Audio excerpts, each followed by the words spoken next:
Have you ever wondered why the brightest stars often burn the fastest? Why the ones who seem to touch heaven are the first to be swallowed by its fire? Michael Jackson was not simply a singer. He was a myth in motion, a man sculpted by sound, silence, and the suffocating weight of expectation.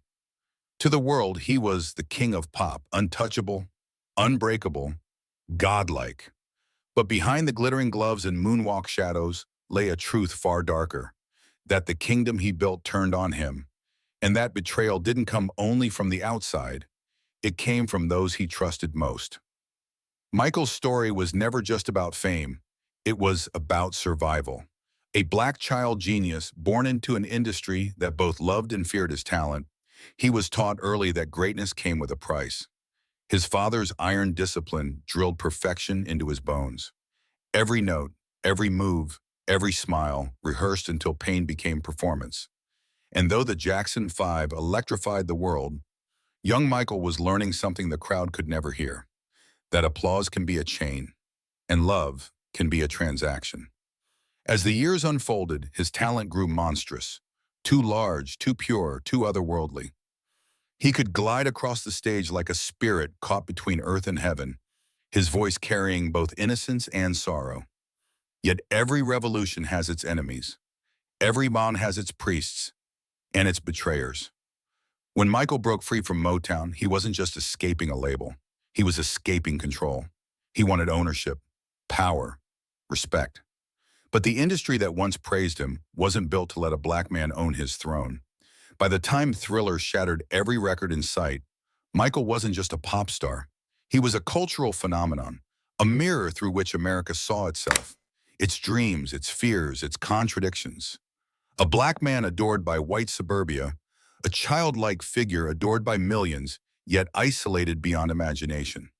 And that's where Betrayal began to take shape, not as a single act, but as a quiet orchestration.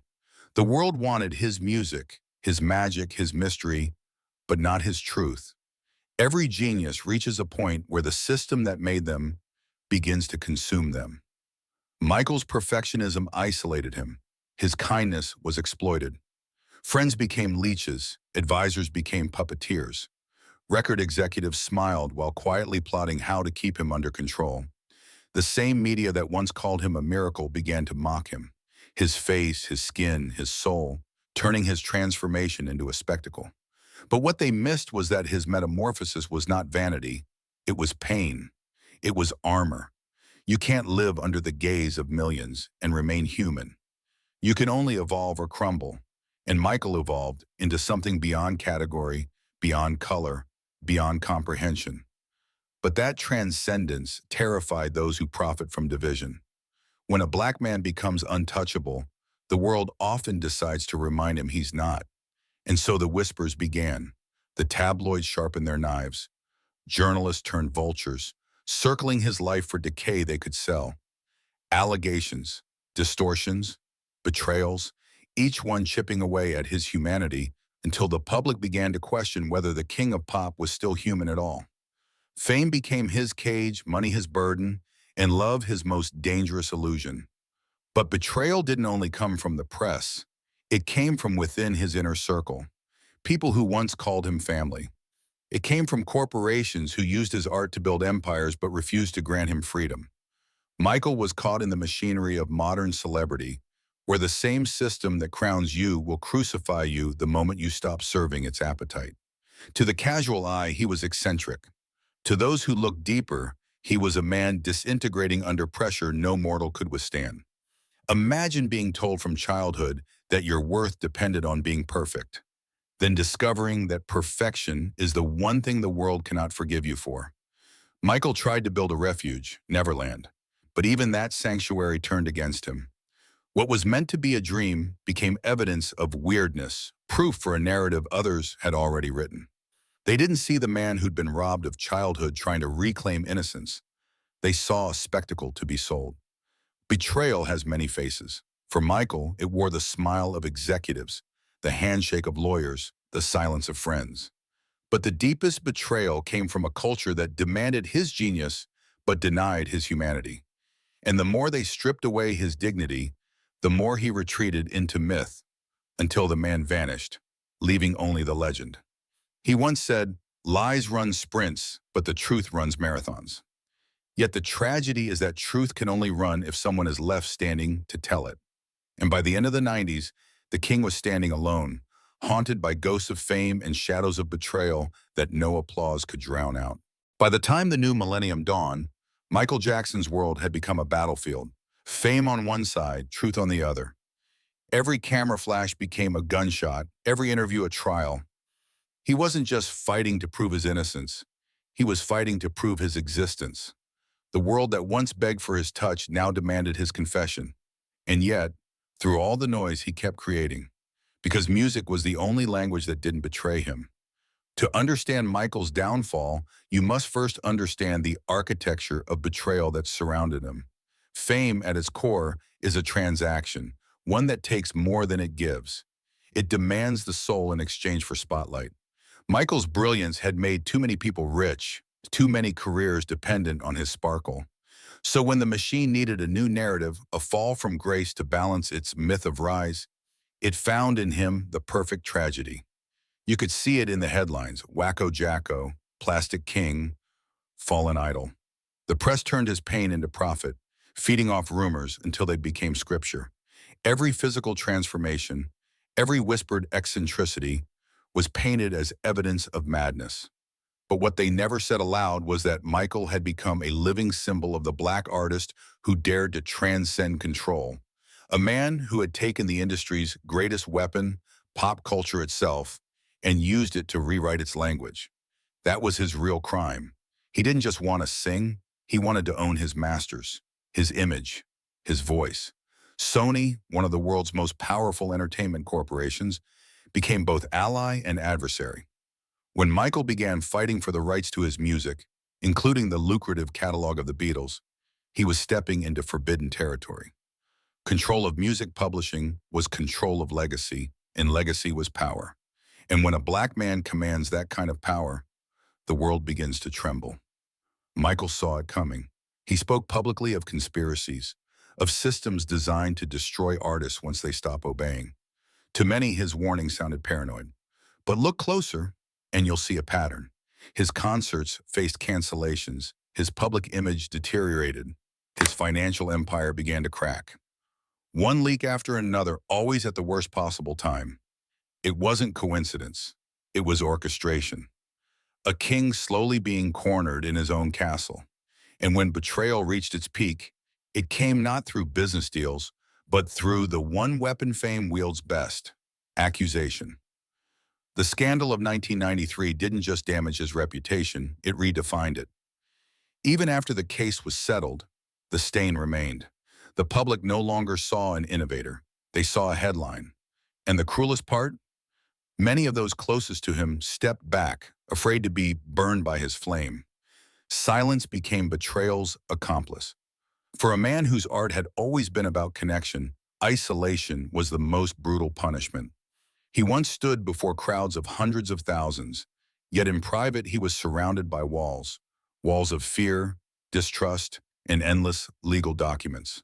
He poured his pain into H. Story, a record that played like both confession and requiem. Every lyric, every beat carried a wound.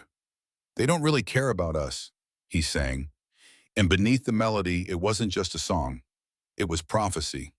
You might think of betrayal as a single act, but for Michael, it was a lifetime, a slow erosion of truth beneath the waves of perception. Even those he tried to love, to help, to lift up, often saw him as a ladder to their own ambitions. He was no longer seen as a person, but as an opportunity. Still, despite the crushing weight, he kept reaching toward light. There were moments when he seemed an almost otherworldly again, smiling softly in interviews, holding hands with children, talking about healing the world. But if you look closer, you could see the fatigue in his eyes, that gentle whisper of a man who had given too much and received too little. He tried to rebuild. This as it was meant to be redemption, his resurrection, the final dance before the world. Behind the rehearsals, you could see a man rediscovering purpose, still chasing perfection even as his body trembled with exhaustion. The crew called him MJ, but he was no longer the myth. He was the man, fragile yet divine. And then suddenly, silence. June 25th, 2009, the day the world stopped spinning for millions. The king was gone, but the story was not over. The betrayal that broke him didn't die with him. It lingered in lawsuits, in documentaries, in debates that never asked the real question: how did a man who gave so much end up devoured by the very world he tried to heal? When they lowered his golden coffin into the earth, they buried more than a body. They buried innocence, art, and the reflection of a culture that couldn't decide whether to worship or destroy its gods. Yet even in death, he refused to vanish. His music still pulses through cities, through headphones, through hearts. His shadow still... There's a haunting irony in how the world remembers Michael Jackson. The same people who laughed at his pain now weep to his melodies. The same tabloids that tore him apart now call him immortal. That's the cruelest part of fame. It kills you slowly while preparing your obituary in gold leaf. But beneath the myth and madness, there lies something far deeper: the anatomy of betrayal. Betrayal not only from others, but from a system that devours its geniuses to sustain itself. To understand Michael's tragedy is to confront the machinery of celebrity, the racial fault lines of power, and the emotional toll of being worshipped yet never truly seen. You see, Michael Jackson wasn't just a man. He was a mirror, one that forced society to look at its own contradictions. The child star who was never allowed to be a child. The black man who conquered pop yet was punished for transcending boundaries. The humanitarian accused of monstrosity by a world too comfortable projecting its darkness onto him. The angel who learned too late that wings burn under stadium lights. Those closest to him saw it happening. His family fractured under the weight of legacy and money. The people he trusted to protect him often profited from his vulnerability. Lawyers, doctors, managers, everyone had their piece of the king. Each betrayal carved a little deeper into his faith, his body, his sanity. Think about this. When a man becomes an empire, who really owns his soul, the artist or the investors, the creator or the audience that demands more, always more? Michael's story wasn't just about one man, it was about every black artist who dared to hold the keys to their own kingdom. The music industry was never built to let them rule for long. When Michael bought the Beatles catalog in 1985, he didn't just make a business move. He made a declaration of independence.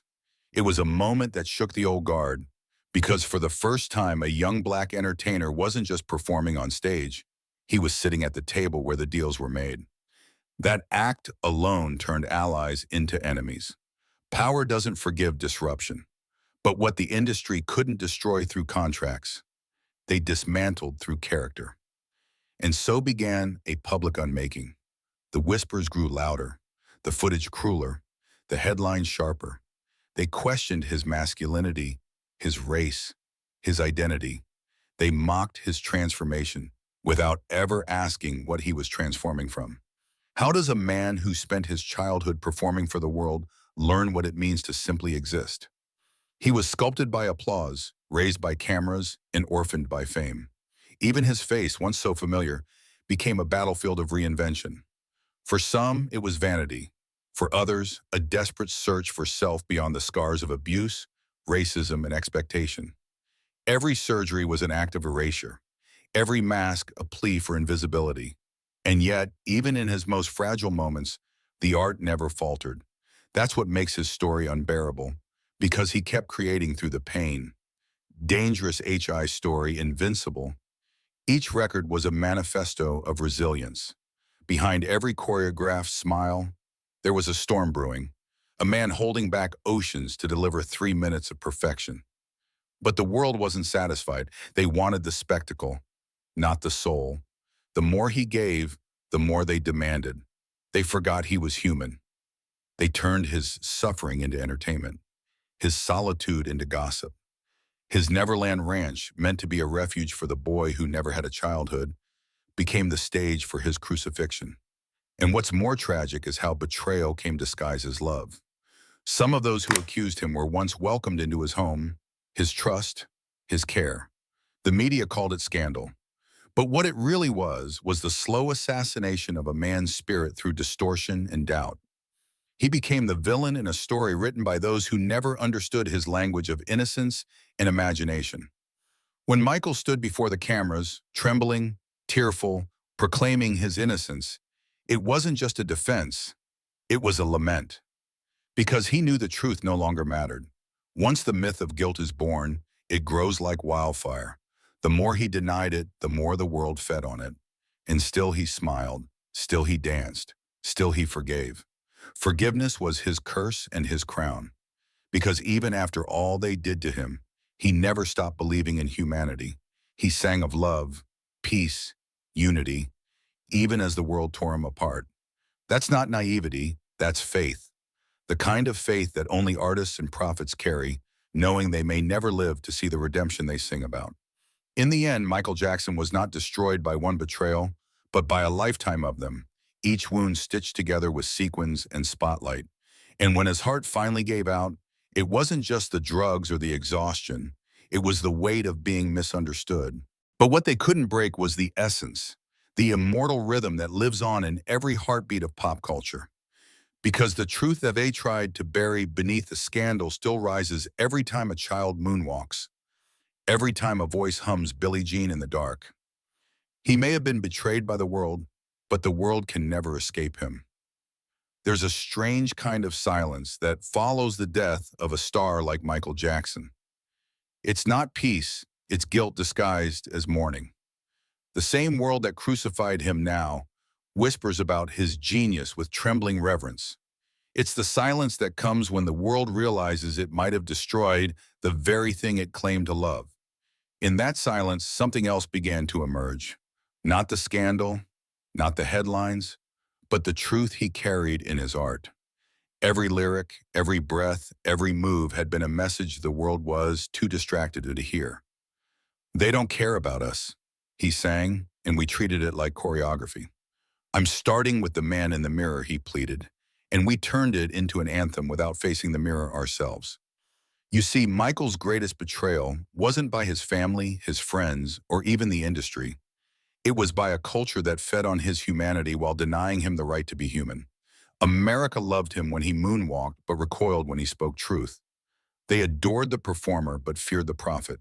Because Michael Jackson wasn't just performing, he was revealing. Every song was a confession, every album a chronicle of wounds too deep for the tabloids to name. And that's what frightened people.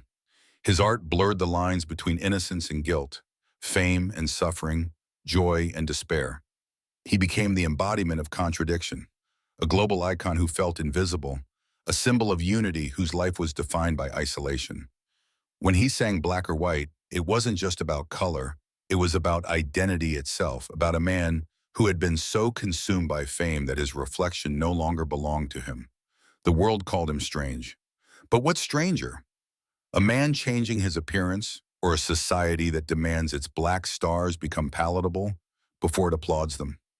He was a mirror, and mirrors make people uncomfortable. They reveal truths you'd rather not see.